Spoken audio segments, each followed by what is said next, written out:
Hey, how you doing? Brian Cain, host of the Mental Performance Mastery podcast. And today we're joined by my guest, Marc Deschenes. He is the VP of Sport Operations with Pison, the world's first cognitive performance tracker. And Marc was a professional baseball teammate of Zach Sorensen in the Cleveland Indians organization. Zach's here joining us today to talk about a new wearable device, Pison, which is going to be the first cognitive performance tracker. Now we're going to uncover what that is, and we're going to talk about how you can use this as an athlete, as a coach, to help get a better idea of where your team's at from a readiness standpoint, where your team's at in terms of their agility, where their team's at with their focus, to give you kind of an analytic around the mental game, which is an exciting concept because in 20 years of mental performance coaching, one of the things that we've been missing is a cognitive or mental game analytic that you can use to test readiness and also identify where you're at so that you can improve before competition. So Zach, Marc, thank you for being here. Obviously, Zach, our audience has had an exposure to you in the past. Marc, if you would, could you kind of give us your story and your career in terms of how you got to where you are today as the VP of Sport Operation with Pison?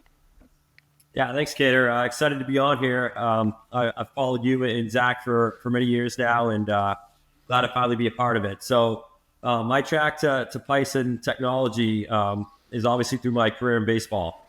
Had a long career playing, enjoyed that part of the game, and then transitioned that part of the game into the youth sports culture, where I started training in athletes, to hopefully give back to the game I enjoyed so much. Along the way, I met a fellow named John Croto, who is now the CEO of Pison, and I trained his son. So during that time, elevated Ben, his son, from 12U baseball all the way to Colby College, where he's at now, as a catcher. And John and I always, talk baseball, talk business along the way. Which was really interesting, kind of combining the both and collaborating on how those two work together at the end of the day. We started a business along with Zach and Mark Budzinski, first base coach for the Blue Jays, called Life Skills Baseball Academy. John was our go-to there from the business side of things. That business took off. He got that going. From there, he went and became the CEO of Pison. Last November, John came to me and said, "Hey, listen, I've got something I want to throw in front of you and see how it potentially adapts into the baseball side of things." So we met, showed me the device and what it was capable of. And he said, "Does this work?"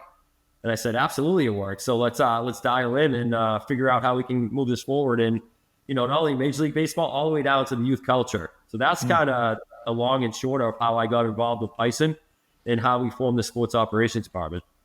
Yeah, and Zach, I think, most of the people in our mental performance mastery community, they know you as a mental performance coach who's worked with the Texas Rangers, who's worked with the Atlanta Braves, who's done consulting with colleges all across the country. How did you come to getting involved with Pison from a mental performance and cognitive space? Yeah, pretty awesome. I got reconnected with Marc as he brought this technology to my attention, and as he approached me with it, I got super excited. I'm like, wow, if we can test and gather the data, and then we can find ways to take the information we're gathering and apply some of the strategies that we work on day in and day out to give to our athletes, we can get them that much more ready for first pitch or whatever sport they're talking to. So Marc and I collaborated. We said, man, this could be a powerful thing. This could impact players in a positive way. And as everybody here knows, all we really care about, everybody on this, is helping everybody to get a little bit better. And Marc, what's really cool about Pison is it's the world's first cognitive performance tracker. And, I think when you look at sports now, there's a massive trend around the analytics.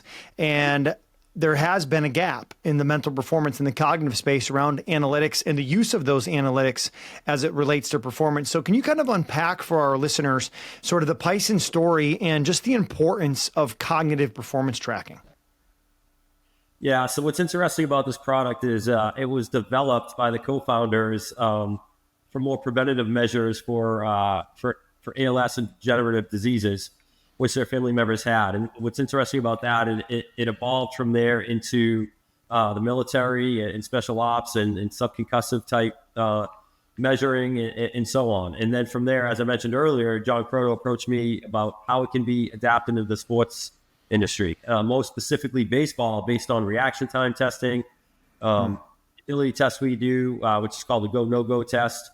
And at the end of the day, it fit really nicely in that space. And Zach, when you and I played, the game was evolving at that point, and we did have mental performance coaches, and we utilized them, but nowhere near to the information we have at this point, and we're gathering now with all the technology and devices, and you've got Catapult, you've got Hawkeye, and so on and so forth. But to be able to have a wearable device on body that's giving you instantaneous measuring down to the millisecond is pretty impactful on how we can get players, like Zach said, developed better on an instantaneous basis. Yeah, I think when it's pretty neat that you guys gave me a little preview and able to get in and kind of play with the app beforehand. And when you go in and you go into the Pison Ready app, it's really cool that there's 3 tests you can take. You can test your readiness, you can test your agility, and you can test your focus. And I think, Marc, maybe just diving into each of those tests at a little bit of a deeper level to kind of let our listeners know, like, what is readiness and what does that test look like? Why is that important? Yeah, so the readiness test is our shortest test, but one of our most impactful. And it's basically a way to get information to process the capabilities of a person's nervous system at the end of the day. So it's about an 18 to 20 second test. And what you're doing is you're seeing a white stimuli on your device. When you see that white stimuli, it goes into your eye, into the brain and the frontal cortex area. And from there, you're giving a response or a finger gesture based on that white stimuli and how quickly you can respond to that white stimuli. And before you can even make that finger gesture, the device is measuring the neurons in your wrist and how quickly you respond to that. So what we're seeing right now with our pilot studies, for instance, West Virginia, Auburn, and Oklahoma State at the Power 5 levels, is the correlation to in-game or play development performance. And it's been pretty interesting. The more data and the more studies we get on that reaction time test, on how impactful it correlates to what these players are doing in at-bats, for instance. So maybe a player based off their 130 baseline is scoring a 150 one day. Maybe they were out late the night before. Maybe they were studying for exams. Maybe they weren't hydrated properly. Their test isn't great. Their quality at bats weren't good for that particular day. They might have went 0-4 with a couple punch outs and a couple, soft ground balls in the infield. And we're seeing that data translate a little bit now, which is very impactful. Our second test is the agility test, go, no go type test, where we relate it to baseball with swing, no swing.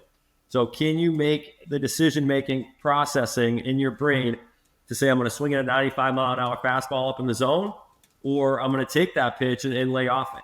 And that's what that particular test is. That test gives you a white stimuli or an orange stimuli on the device. You're responding to a white as quickly as you can. You're not responding to an orange. So again, swing, no swing, which is pretty impactful in the game of baseball, right? And you have that discipline at the plate to be able to have that control. So the first test is your readiness. Second test would be your agility of the go, no go. Agility basically being to make a decision based off of what you see, which is baseball, and that I wouldn't necessarily say that is golf, but I'd say that 100% is baseball. That can be football. That can be basketball. That can be these reaction type sports, lacrosse, soccer, ice hockey, for sure, MMA fighting, where you have to be able to have that agility to know what do I see, and do I take action on what I see, or do I not? So I think when you identify agility, that makes sense of making sense of what I see. Readiness being almost a test of, if I'm a low readiness, how do I then do some sort of behavior protocol to get myself where I want to be? And I know, Zach, that was one of the things that you mentioned before we started recording, was the importance of that readiness score so that players can potentially modulate or modify some of their pregame routine to be able to increase that readiness for competition. Could you unpack that a little bit for us? Yeah, I think this is where this gets exciting for me, and I know for you as well, Brian, because it's like, okay, we're going to get a baseline on where we are at today. We know where our normal baseline is based on our previous testing. When I walk into the clubhouse, I'm going to take a test, and I'm going to know where I'm at today, and that is my baseline for now. I've got 4 hours until the first pitch. What am I going to do about it? And you think about that, that's where the research is coming right now. We're doing lots of work on that. Okay, what's going to help? Is it cryo? Is it a cold plunge real quick? Do we need some caffeine? Do we need to go out for a run, extra exercise, extra work? Do we need to modify our pregame workout because we are a little bit tired or gassed or a little bit low on our scores? So that's what we're putting together right now, which is going to be a full product for everybody who's part of this. But as you can tell, we think that there's going to be some great information here that's really going to help individuals. get ready for the tip off, the first pitch or whatever it is, which is go time. Yeah, I think a lot of times, like the missing link, I look at like say a whoop or an aura, and then giving a readiness score. Right, I wake up and here's where my readiness is, and I hear this from players that I coach, right? Professional athletes that I coach in the NFL, the NHL, the UFC, PGA Tour, right? They all will say, "Oh, I don't like wearing those devices." And I know what they're going to say. They're going to say, well, if I wake up and I'm in a red, or I wake up and my readiness is low, I still have to go perform that day, and it messes with me mentally all day. So I just don't even wear it. And then I always try to encourage them to say, look, well, if you wear it and your readiness is off when you wake up, you don't wake up and roll right into the uni and play. Like, you got an entire day to be able to modify your behavior to get yourself to be more ready. Like, your readiness just doesn't go down all day because you're awake. Like, what are you doing? Are you doing any cold plunge? Are you doing cryo? Are you going to go float? Can you hit a red light PBM bed? Can you do some type of Normatec recovery or compression therapy, right? What can you do? Can you take a nap? Can you do meditation or imagery? Like, what can you do to help almost quote unquote spike your readiness to get you ready to perform? And a lot of those, recovery modalities, let's call them, that we just listed, get built into the routines of the athletes that we work with. But I can't allow the guys I work with to say, hey, I don't want to wear the device because my readiness score is off, and then it messes with me all day. Like, let's get past that. Let's get past that and say, look, if my readiness is this, let me get curious, not furious, and let me look backwards and say, what did I do last night that maybe caused this? Did I have alcohol? Did I eat red meat late? Was I on my phone in bed? Did I get out of my normal sleep cycle? What happened? Was it a travel day? So I can actually learn from it to improve as I move forward. So when I get that readiness score, I'm able to look back at the behaviors and what happened, let's say before a night's sleep or yesterday's behavior, and then what can I do today to try to work my way back into it, because I have to go perform no matter what. So I think the readiness, the agility, but let's talk about the focus, the third test. Again, for our listeners, the three tests: readiness, agility, and focus. Marc, if you would unpack for us, what is the focus test and how does that correlate with the performance of the athletes that you're coaching? Yeah, so good question. Our focus test is our longest test. It's about 3 minutes long, and it's basically a simple. It's a longer reaction time test, right? And it's basically seeing how long you can stay dialed in over that period of time. You may have certain things that are trying to carry you away from that white stimuli. The objective here, of course, is to see how long you can keep that. And again, how does that correlate to a game? Say you've got a 15 pitch at bat. Is your shortstop or right fielder dialed in for all those 15 pitches? For that matter, can the pitcher stay dialed in on a 3-2 count where the hit is fouling off multiple pitches in a row? So that's kind of how we're correlating that pitch or that test to baseball. Again, you got to stay dialed in. It's a NASA used test at this point. NASCAR, one of our partners, is also using the test for their drivers because they may be behind the wheel for hours at a time, right? That's how we're using that test. A lot of baseball players like it. However, they're learning that the more they take it, the more they're exercising the brain, the more they're able to stay focused. So again, it's a more, I guess, a less efficient test as far as the time goes. But at the end of the day, it causes a lot more focus throughout the day. Well, and then you can go looking at different focus type activities or trainings that they could do, right? Like concentration grids. We've talked about on Mental Performance Mastery podcast. We've talked about, doing a form of a meditation or another type of a focus present moment training. And there's other devices or modalities that live out there like NeuroTracker X, which is one in terms of tracking, right, and decision making and being able to follow, which essentially can be a focus exercise. You could consider like the Wim Hof breathing could be a focus exercise. Can I stay present with my breath? So there's a lot of different focus training drills that we talk about in the mental performance community, but to be able to quantify and bring an analytic to where is your focus and put a score to it, and then actually go do the training, come back and test later, whether it be later that day or later that month or that season, to see where your focus is at. Can you go and build those skills? And I think that, Zach, that's one of the things when you were talking to me about Pison and how excited you were about it, bringing some analytic into this mental performance and cognitive space. How do you see this unfolding, obviously, as the technology improves and as athletes get used to using this? How do you see this impacting performance in an athletic arena? Yeah, the biggest thing I see here is what we're always chasing is an advantage. Okay. And an advantage over everybody else, but an advantage over where we were at when we woke up. Now lately I've been teaching that we wake up in the zone. Okay. But it's our thoughts that take us out of the zone. So if we test and get a baseline, we now have information, and then we can roll into what you're talking about. All right. I think it's a great idea to do cryo. I don't know when to do it. Now I do. I know that I need to go do cryo when my scores are off. Okay. All of the above, the focus testing we're talking about, immediately I started thinking about PGA Tour and our golfers that are on the tour. How often are we in contention, but it's the 16th hole third shot where we misfire? Is that just because we picked the wrong club, or is that because our focus was a little bit off? Interesting. So now we have a purpose behind doing all of the tests that you're talking about. Just the other day I was in the clubhouse and they had the vision board where the lights light up, and you push the buttons on the lights. It's a vision test. And I was talking to Marc about this, and I'm like, is it a vision test or is it a focus test? Because if I can stay focused, I'm going to be locked in on that. Right. So it's a focus test, in my opinion. And so now all of these tests that have been out there and the training that you can do means so much more, because like you mentioned, Cain, it's all going to be able to be quantified with this device. So yeah, what's interesting, Cain, go ahead, Marc. When we were down at the baseball winter meeting, Zach was there, John Croto, our CEO, was there. We met with many Major League Baseball teams, sports performance people, sports science people, etc. Right?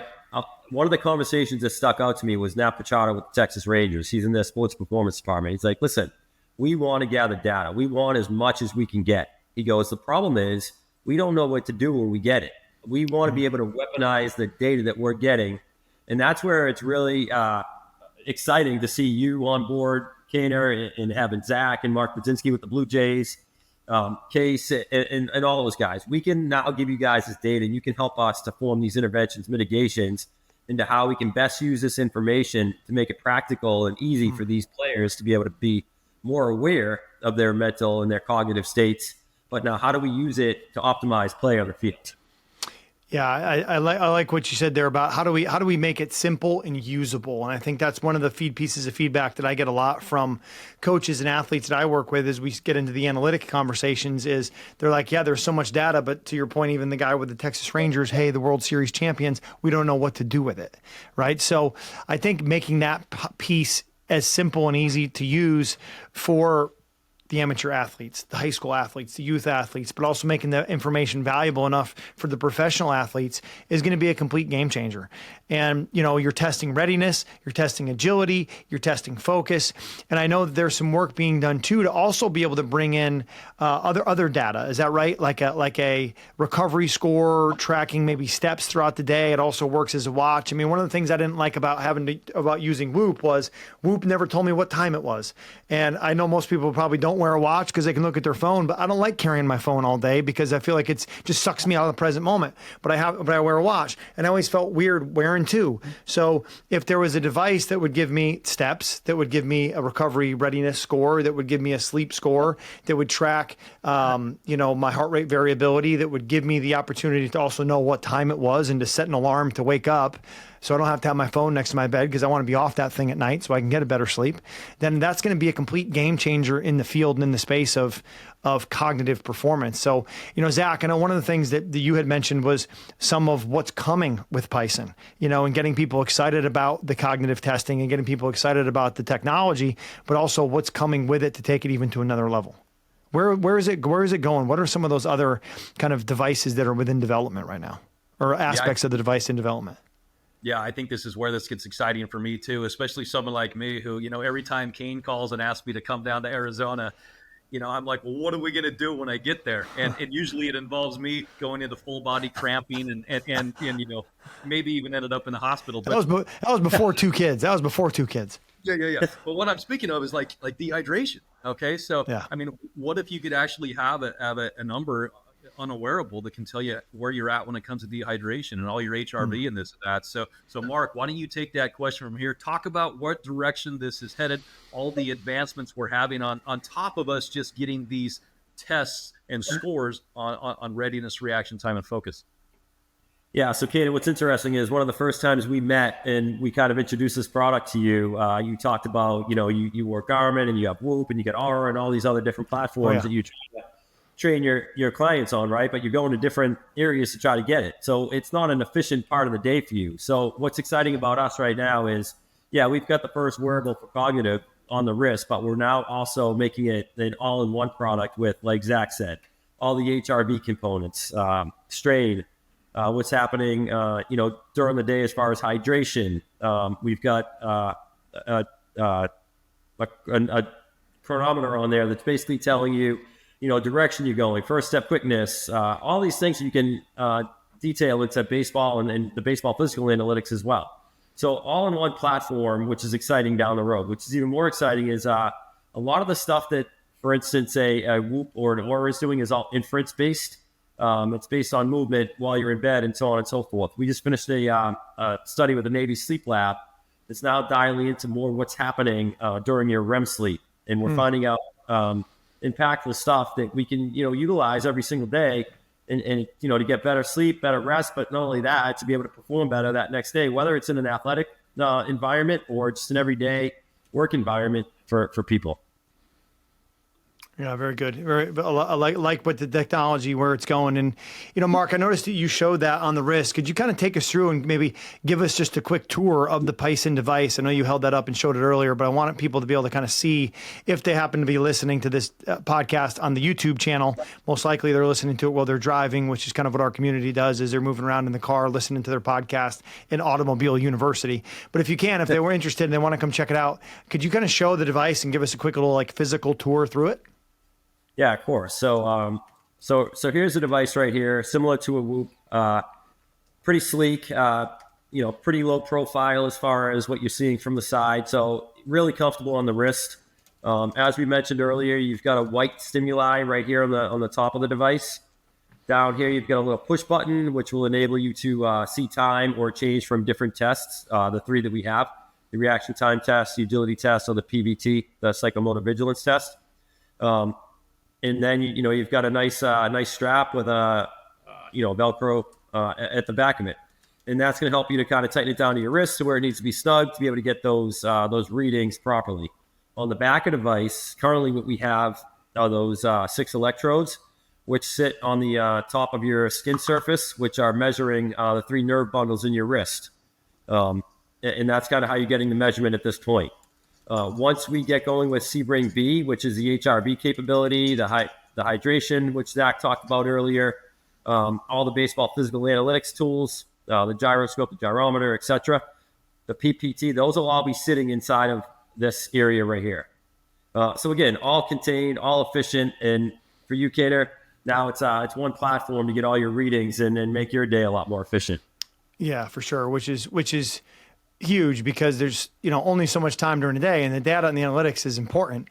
It just also can be time consuming if you have to go hunting in a bunch of different places to get it. And I think, just to kind of bring this podcast sort of to a close here, one of the things I wanted to differentiate too was, cognitive performance tracking and mental performance coaching. And I think when you're looking at mental performance coaching, for the people that are listening to this, it's the 10 pillars of mental performance mastery, right? It's coaching people on how to grow an elite mindset, improve their motivation and commitment, their focus and awareness, their self-control and discipline, their ability to focus on process over outcome, their routines and habits of excellence, their time management and organization, right? Their ability to develop leadership and culture skills. It's those 10 pillars. And what the cognitive testing does is it gives you more data to be able to improve the focus and awareness, to be able to improve their abilities to, make better decisions with self-control and discipline based off of the data that they get. So I see where these two things mirror together, where, the cognitive performance testing gives us data that we're able to then use as mental performance coaches to improve the performance of our athletes. And pretty exciting what you guys have going on. And, I know that you had talked about West Virginia and Auburn and Oklahoma State and some of those really big Power 5 baseball programs that are using the device. Excited to hear from those coaches and from those, sports science staffs about how they're using that data. So excited for Pison and where it's going and what you guys are bringing to the market, man. It's been long overdue and excited for it. back to kind of the mental performance space, since we got two guys here, Zach that played Major League Baseball, Marc being a draft also by the Cleveland Indians in 1995 as a shortstop, turned into a pitcher out of UMass Lowell. While I have you guys here, I want to kind of pick your brain just from your experience in professional baseball about mental performance. And, Marc, I'll go to you because I want to hear, like, what is the mental game to you and what excited you about mental performance? I mean, for me, more so on the pitching perspective. Once I was on the mound, the spotlight kind of was on you, and you dictated, the pace of the game, the tempo, so on and so forth. What I found myself, the space I found myself getting into, especially when I was in a closing role, was putting a lot of pressure on myself to be able to go out there and perform on a nightly basis, right? If I don't do that, I'm going to let the team down. The coaching staff's not going to run me out there the next night, so on and so forth. So I had to find a way on the mental performance game be able to get myself in the right mindset, the right space, to be able to go out there and compete from pitch to pitch and understand how to attack hitters from pitch to pitch. So I started diving into the mental game a little bit. Zach, we had some pretty good guys at Cleveland. When I was with the Red Sox, we had Bob Tewksbury, who gave me a lot of different tips to be able to get myself into that space. So for me, the game extended my career. The mental space extended my career for probably an extra 5 years. Being able just to dial in and understand, how to slow my heart rate down, how to create better tempo, how to have more mound composure from pitch to pitch. For instance, if I've got a bases loaded jam with a 1-run lead with nobody out, instead of saying, I hope I don't give up the ball in here, what I'm saying is, hey, I need a big strikeout and then a double play ball to get myself out of this inning. So more positive thought process, more positive connotation to create that outcome that I wanted. But it took me a while to learn that process to create that achievable outcome. Really good. I didn't realize you had the opportunity to work with Tukes. Did you ever come across Harvey Dorfman or Ken Ravizza in your career? Just reading material, but yeah, I love their books. Yeah, excited. Sean Casey, who we've mentioned a bunch on this podcast. Sean's career was dramatically impacted by Harvey Dorfman. Ken Ravizza impacted my life. I have a tattoo of him over my heart. And one of the things that I was recently talking with Al Leiter and Sean Casey, both guys who were impacted by Harvey, and we talked about a series that we're going to run here on the Mental Performance Mastery podcast. Well, this is a little precursor, letting people know what's coming. It's going to be called The Conversations, Content, and Careers: The Impact of Harvey Dorfman, and bringing on, those guests and those baseball players trying to go get maybe an Alex Rodriguez, go get a Greg Maddux, and some of these big time players that had their careers impacted through a mental performance coach that wrote the book, The Mental ABCs of Pitching, The Mental Keys to Hitting, The Mental Game of Baseball, Coaching the Mental Game. And as I'm talking about it, I'm getting more and more excited because there's a couple books here that people don't know that Harvey wrote, which I'm going to give people a heads up here because we're going to be breaking these down. But Harvey wrote these 4 anecdotal bibliographies, copying it down, each needle, each branch, babbling echoes and persuasion of my days, which are like his biographies, and kind of just tell his whole story. People don't even know they exist. They're awesome. They're not really mental game of baseball books where he's talking about players and all that, but it's more of like his journey into being a mental coach. So very excited to be bringing that to it. But, Zach, back to you. Obviously, your life and career has been dramatically impacted by mental performance. You're now one of the premier mental performance coaches working in Major League Baseball. You've got one of the guys who's one of the top golfers in the world right now, and Chris Kirk, and they're talking about you on CBS as he's walking down the fairway on 18, winning the first golf tournament of the year. Like, what is mental performance to you, and what kind of, was the turning point in your career where you were like, man, this is something I want to get into deeper? Yeah, I needed more. I needed more as a player, and I didn't need to just talk about it. I needed strategies, and that's what I was chasing. And so that's when I decided, hey, there's unbelievable coaches out there that are teaching on-field performance, physical performance. But what about this mental space? And everywhere I went, everyone's like, the game's whatever, 90% mental. Tukes wrote his book about that. And 90% mental, yeah. Mental. And I heard that over and over and over again, and it just didn't make sense to me. Like, well, why aren't we coaching it? Why aren't we teaching it? Why aren't we attacking it? And so I decided to get into it. Then shortly thereafter, I tried to find the gurus in the game. Of course, I was reading Ravizza, I was reading Dorfman, and then I came across Brian Cain. And that's where our journey started. And I'll tell you what, even though I'm a little upset with you because you weren't around when I was playing, or you weren't helping me when I was playing, I thank you for everything you've done for me, because I feel like together we've been able to impact some players, and that's what my mission is to impact people up and down the game, and not even with just the game, but with life. And I think that's what we're setting out to do. So Zach, I think I was still in diapers when you were playing. No, I'm just kidding. I think I'm actually older than you. I'm just kidding. Mark, you were saying? Yeah. So sorry to interrupt, but what Zach just said was impactful for me. He said not only just are we, attacking athletes and training them how to be better athletes, but it's life in general. My family listens to both you guys, your daily podcasts, daily, right? And it's impactful for us because at the end of the day, you can use this stuff on the field and to train with and develop with, but we use it in everyday life. My wife's an avid tennis player. We're avid pickleball players.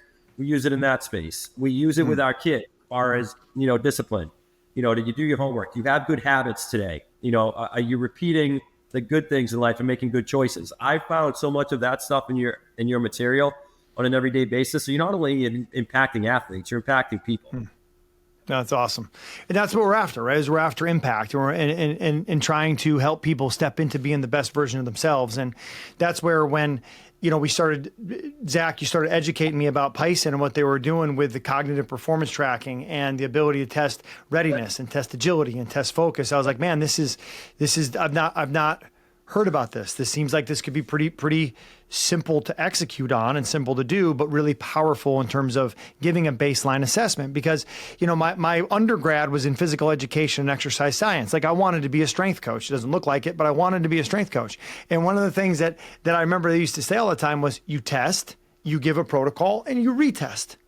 And the hard part with the mental game I've always found was like, how do I give you a test to test your focus or test your readiness or test, mental agility, the go, no go, how you're going to make decision, and then give you a protocol and retest. But we now have that ability with Pison to test, and it's only going to get better as the technology improves. It's only going to get better as the app continues to evolve. And I think that's one of the things I've been most impressed with, Mark, is just the company's overall vision and wanting to continue to pursue excellence and just get better today than yesterday and be better tomorrow than today.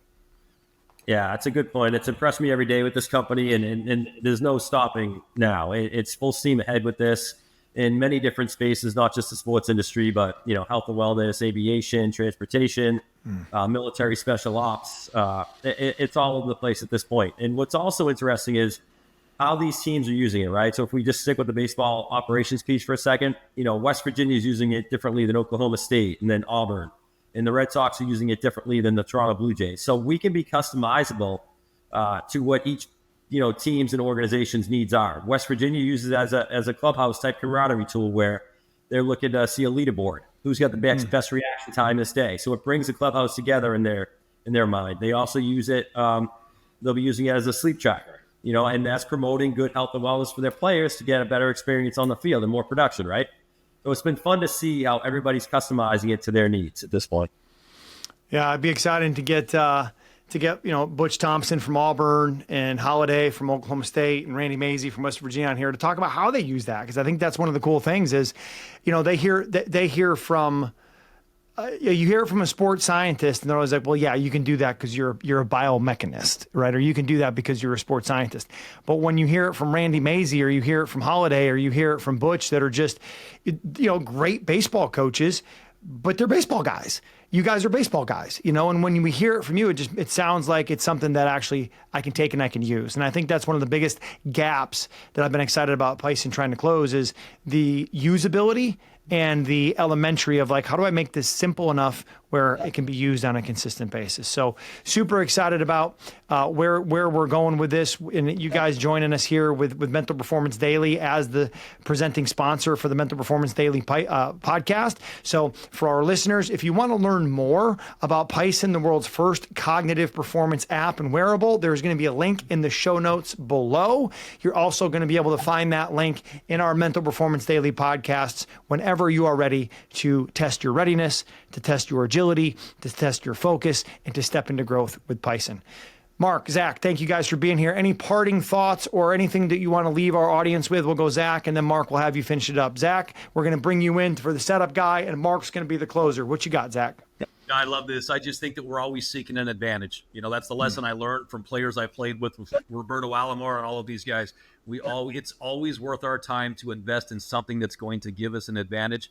And I'm here to tell you that this is what this is going to do for you in all aspects of your life. So if you want an advantage and you want to keep pushing the envelope with testing and tracking where you're at today in real time, and then applying all the strategies that Cain's been throwing at you for the past year after year after year, this is something that you really need to keep your eyes open for. Marc, anything, closing thoughts that you want to leave our mental performance mastery community with? Tough to top that one right there, but no, I second Zach right there. Again, it's about the measurements, it's about the data we collect, right? And everybody wants more data in this day and age, and how we weaponize that data. It's gonna be what's impactful to our athletes. And the health and wellness of the individuals using this moving forward. It's just a start right here for Pison, and excited about the future and getting in front of everybody. It's awesome. And if you're a competitor, if you're an athlete, if you're anybody looking for an advantage in the space of fitness and cognitive performance, you better introduce to Pison. And with Pison, you have the capability of testing readiness, agility, focus, cognition, fatigue, and recovery. You're gathering data with a simple reaction time test, a go, no-go test, a psychomotor vigilance test, and you're going to be able to use that data to improve performance. And what's coming is that neurological, that sleep tracking, and giving you certain biomarker alerts around disease. You see, Pison is a game-changing device, and it's giving you a significant competitive advantage. You can check it out and learn more by visiting their website at the link below. Marc, thanks for being here. Zach, thanks for being here. Dominate the day.